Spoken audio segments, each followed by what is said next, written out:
Shabbat Shalom. Today we will be reading the Torah portions together, Parashah 32, Bahar on Mount, as well as Bachukote, by my regulations. Shabbat Shalom. I hope you're doing wonderful today. This starts chapter 25, verse 1 in Vayikra, Leviticus. Chapter 25. Adonai spoke to Moshe on Mount Sinai. He said, "Tell the people of Israel, when you enter the land I am giving you, the land itself is to observe a Shabbat rest for Adonai. 6 years you will sow your field. 6 years you will prune your grapevines and gather your produce. But in the 7th year is to be a Shabbat of complete rest for the land, a Shabbat for Adonai. You will neither sow your field nor prune your grapevines. You are not to harvest what grows by itself from the seeds left by your previous harvest, and you are not to gather the grapes of your untended vine. It is to be a year of complete rest for the land. But what the land produces during the year of Shabbat will be food for all of you, your servant, your maid, your employee, anyone living near you, your livestock and the wild animals on your land. Everything the land produces may be used for food. You are to count 7 Shabbats of years, 7 times 7 years, that is, 49 years. Then on the 10th day of the 7th month, on Yom Kippur, you are to sound a blast on the shofar. You are to sound the shofar all through your land, and you are to consecrate the 50th year, proclaiming freedom throughout the land to all its inhabitants. It will be a yovel for you. You will return everyone to the land he owns, and everyone is to return to his family. That 50th year will be a yovel, jubilee for you. And that year you are not to sow, harvest what grows by itself, or gather the grapes of untended vines, because it is a yovel. It will be holy for you. Whatever the fields produce will be food for all of you. In this year of yovel, every one of you is to return to the land he owns. If you sell anything to your neighbor or buy anything from him, neither of you is to exploit the other. Rather, you are to take into account the number of years after the yovel when you buy land from your neighbor, and he is to sell to you according to the number of years crops will be raised. If the number of years remaining is large, you will raise the price. If few years remain, you will lower it, because what he is really selling you is the number of crops to be produced. Thus you are not to take advantage of each other, but you are to fear your God, for I am Adonai your God. Rather, you are to keep my regulations and rulings and act accordingly. If you do, you will live securely in the land. The land will yield its produce. You will eat until you have enough, and you will live there securely. If you ask, if we aren't allowed to sow seed or harvest what our land produces, what are we going to eat the 7th year? Then I will order my blessing on you during the 6th year, so that the land brings forth enough produce for all 3 years. The 8th year you will sow seed, but eat the old stored produce until the 9th year. That is, until the produce of the 8th year comes in. You will eat the old stored food. The land is not to be sold in perpetuity, because the land belongs to me. You are only foreigners and temporary residents with me. Therefore, when you sell your property, you must include the right of redemption. That is, if one of you becomes poor and sells some of his property, his next of kin can come and buy back what his relative sold. If the seller has no one to redeem it, but becomes rich enough to redeem it himself, he will calculate the number of years the land was sold for, refund the excess to its buyer, and return to his property. If he hasn't sufficient means to get it back himself, then what he sold will remain in the hands of the buyer until the year of Yovel. In the Yovel, the buyer will vacate it, and the seller return to his property. If someone sells a dwelling in a walled city, he has 1 year after the date of sale in which to redeem it.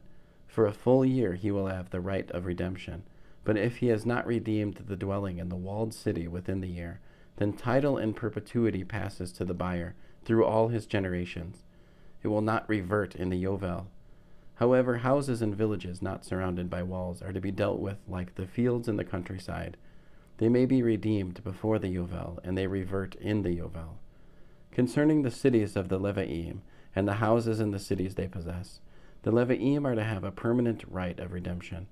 If someone purchases a house from one of the Levi'im, then the house he sold in the city where he owns property will still revert to him in the Yovel, because the houses and the cities of the Levi'im are their tribe's possession among the people of Israel. The fields in the open land around their cities may not be sold, because that is their permanent possession. If a member of your people has become poor, so that he can't support himself among you, you are to assist him as you would a foreigner or a temporary resident, so that he can continue living with you. Do not charge him interest or otherwise profit from him, but fear your God, so that your brother can continue living with you. Do not take interest when you loan him money, or take a profit when you sell him food. I am Adonai your God, who brought you out of the land of Egypt, in order to give you the land of Canaan, and be your God.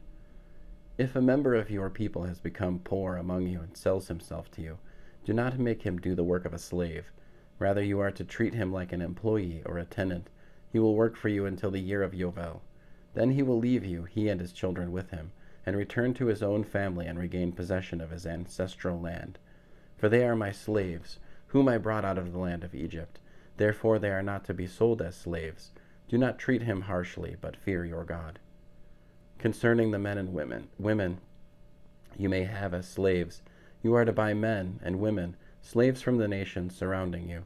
You may also buy the children of foreigners living with you, and members of their families born in your land. You may own these. You may also bequeath them to your children to own. From these groups you may take your slaves forever. But as far as your brothers, the people of Israel, are concerned, you are not to treat each other harshly. If a foreigner living with you has grown rich, and a member of your people has become poor and sells himself to this foreigner living with you, or to a member of the foreigner's family, he may be redeemed after he has been sold. One of his brothers may redeem him, or his uncle or his uncle's son may redeem him, or any near relative of his may redeem him. Or if he becomes rich, he may redeem himself. He will calculate with the person who bought him the time from the year he sold himself to the year of Yovel, and the amount to be paid will be according to the number of years and his time at an employee's wage. If many years remain, according to them will he refund the amount for his redemption from the amount he was bought for.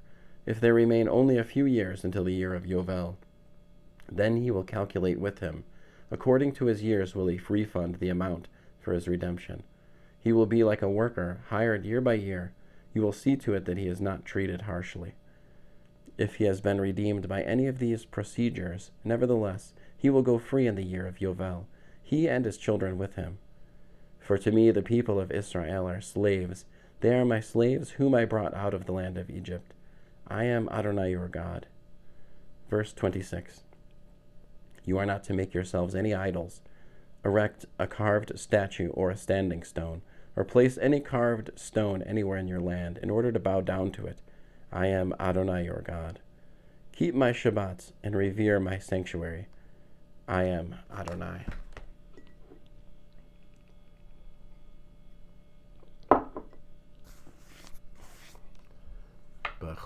Bachukote, by my regulations. If you live by my regulations, observe my mitzvot and obey them, then I will provide the rain you need in its season. The land will yield its produce, and the trees in the field will yield their fruit. Your threshing time will extend until the grape harvest, and your grape harvesting will extend until the time for sowing seed. You will eat as much food as you want and live securely in your land. I will give shalom in the land. You will lie down to sleep unafraid of anyone. I will rid the land of wild animals. The sword will not go through your land. You will pursue your enemies, and they will fall before your sword. 5 of you will chase 100, and 100 of you will chase 10,000. Your enemies will fall before your sword. I will turn toward you, make you productive, increase your numbers, and uphold my covenant with you. You will eat all you want from last year's harvest, and throw out what remains of the old to make room for the new. I will put my tabernacle among you, and I will not reject you, but I will walk among you and be your God, and you will be my people. I am Adonai your God, who brought you out of the land of Egypt, so that you would not be their slaves. I have broken the bars of your yoke, so that you can walk upright. But if you will not listen to me and obey all these mitzvot, if you loathe my regulations and reject my rulings, in order not to obey all my mitzvot but cancel my covenant, then I, for my part, will do this to you. I will bring terror upon you, wasting disease and chronic fever to dim your sight and sap your strength. You will sow your seed for nothing, because your enemies will eat the crops. I will set my face against you. Your enemies will defeat you. Those who hate you will hound you, and you will flee when no one is pursuing you. If these things don't make you listen to me, then I will discipline you 7 times over for your sins. I will break the pride you have in your own power. I will make your sky like iron, your soil like bronze. You will spend your strength in vain, because the land will not yield its produce, or the trees in the field their fruit. Yes, if you go against me and don't listen to me, I will increase your calamities 7-fold according to your sins. I will send wild animals among you. They will rob you of your children, destroy your livestock, and reduce your numbers, until your roads are deserted. If in spite of all this you refuse my correction and still go against me, then I too will go against you, and I, yes, I, will strike you 7 times over for your sins. I will bring a sword against you, which will execute the vengeance of the covenant. You will be huddled inside your cities. I will send sickness among you, and you will be handed over to the power of the enemy. I will cut off your supply of bread, so that 10 women will bake your bread in one oven, and dole out your bread by weight, and you will eat but not be satisfied. And if, for all this, you will still not listen to me, but go against me, then I will go against you furiously, and I will chastise you yet 7 times more for your sins. You will eat the flesh of your own sons, you will eat the flesh of your own daughters. I will destroy your high places, cut down your pillars for sun worship, and throw your carcasses on the carcasses of your idols, and I will detest you. I will lay waste to your cities and make your sanctuaries desolate, so as not to smell your fragrant aromas. I will desolate the land, so that your enemies living in it will be astounded by it. You I will disperse among the nations, and I will draw out the sword in pursuit after you. Your land will be a desolation, and your cities a wasteland. Then at last the land will be paid its Shabbats. As long as it lies desolate and you are in the lands of your enemies, the land will rest and be repaid its Shabbats. Yes, as long as it lies desolate, it will have rest. The rest it did not have during your Shabbats when you lived there. As for those of you who are left, I will fill their hearts with anxiety in the lands of their enemies. The sound of a driven leaf will frighten them, so that they will flee as one flees from the sword, and fall when no one is pursuing. Yes, with no one pursuing, they will stumble over each other, as if fleeing the sword. You will have no power to stand before your enemies. And among the nations you will perish. The land of your enemies will devour you. Those of you who remain will pine away in the lands of your enemies from guilt over your misdeeds and those of your ancestors. Then they will confess their misdeeds and those of their ancestors which they committed against me in their rebellion. They will admit that they went against me. At that time I will be going against them, bringing them into the lands of their enemies.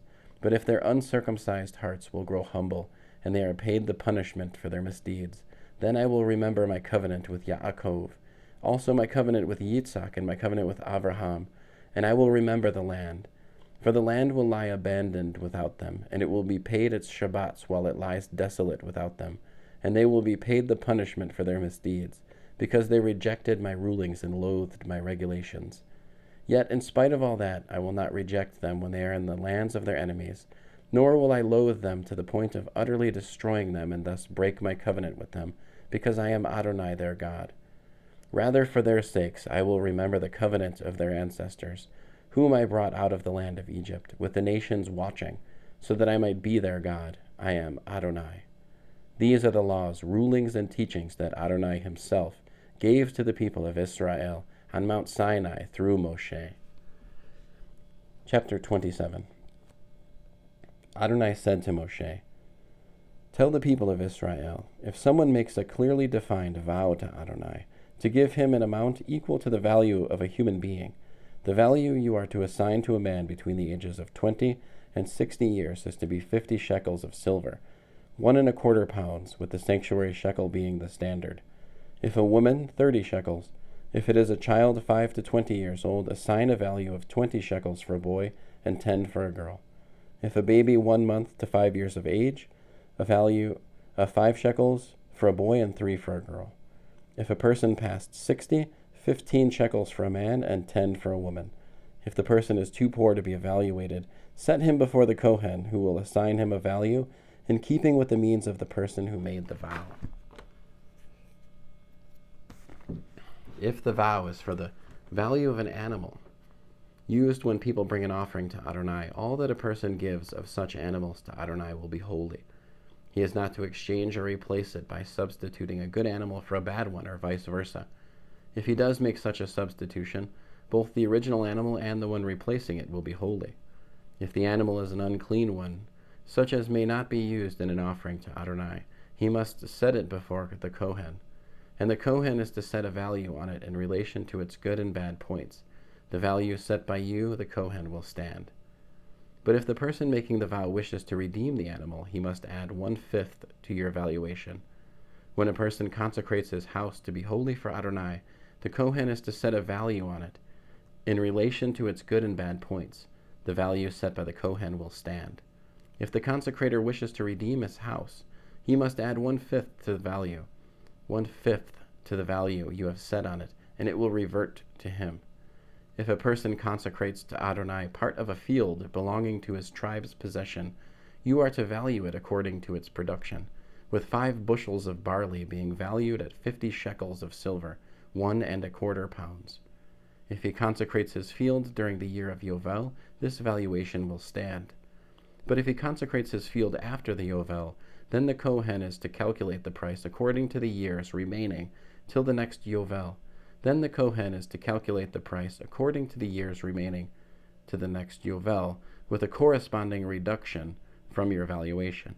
If the one consecrating the field wishes to redeem it, he must add 1/5 to your valuation, and the field will be set aside to revert to him. If the seller does not wish to redeem the field, or if the treasurer for the Kohanim has already sold the field to someone else, it can no longer be redeemed. But when the purchaser has to vacate the field in the Yovel, it will become holy to Adonai, like a field unconditionally consecrated. It will belong to the Kohanim. If he consecrates to Adonai a field which he has bought, a field which is not part of his tribe's possession, then the Kohen is to calculate its value according to the years remaining, until the year of Yovel, and the man will on that same day pay this amount, since it is holy to Adonai. In the year of Yovel, the field will revert to the person from whom it was bought, that is, to the person to whose tribal possession it belongs. All your valuations are to be according to the sanctuary shekel, 2/5 of an ounce, 20 gerahs to the shekel. However, the firstborn among animals, since it is already born as a firstborn for Adonai, no one can consecrate, neither ox nor sheep, since it belongs to Adonai already. But if it is an unclean animal, he may redeem it at the price at which you value it and add 1/5. And if he does not redeem it, it is to be sold at the price at which you value it.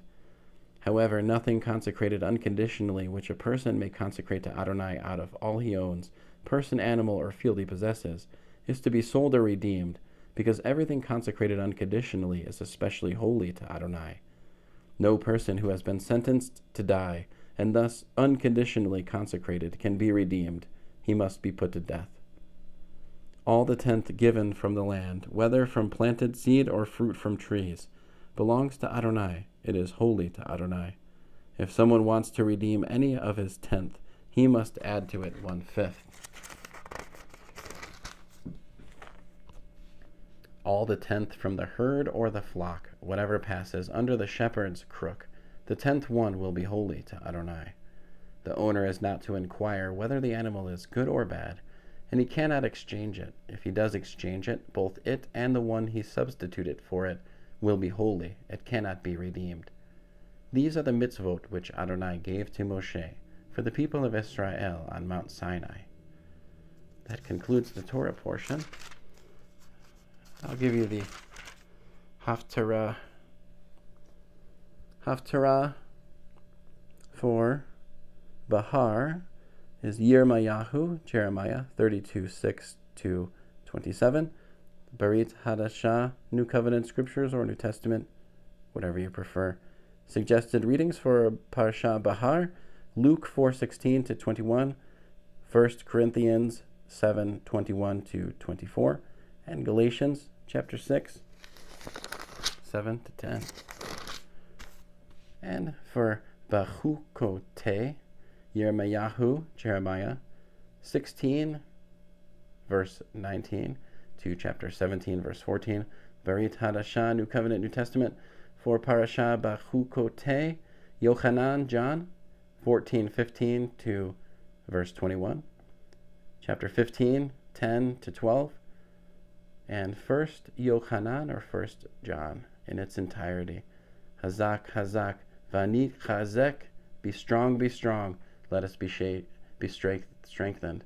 So Shabbat Shalom, brothers and sisters. Thanks for listening. I hope you had a great Shabbat. Many blessings and Shalom. Until next time.